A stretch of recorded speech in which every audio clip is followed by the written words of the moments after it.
కాబట్టి బలిచక్రవర్తిని అడిచి దానం అడిగి ఏనాడు ఆ శ్రీదేవి భూదేవి సౌతుడయ్యే తగునయ్య ఇవి నీకు దానము పుచ్చుకొనినా జగతిలో భూకాంత సౌభాగ్యలక్ష్మి.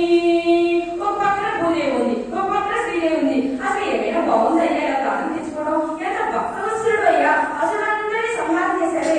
ఇక్కడ బలిచక్రవర్తి గుణగణాలు తెలిసినవాడు కాబట్టి బలిచక్రవర్తి యొక్క గొప్పతనం కూడా లోకాలకు చాటి చెప్పాలి కాబట్టి అసలైనా సరే అంత గొప్పవాడు కాబట్టి ఆ విధంగా బలిచక్రవర్తిని అనుగ్రహించి ఇంటింటే వంటింటే నమోదీ పైనంటే మారుపాటి పైనంటే చంద్రుడి కంటే ద్వీపది అన్నంతయ్య అని చెప్పేసి అలా విశ్వమంతా కూడా వ్యాపించే ఆ త్రివిక్రమ స్వరూపాన్ని బ్రహ్మదేవుడు ఎవరిదా ఈ పాదం, నా తండ్రి గారి పాదం అని చెప్పేసి బ్రహ్మకడేగిన పాదము అని నీకు ఆ యొక్క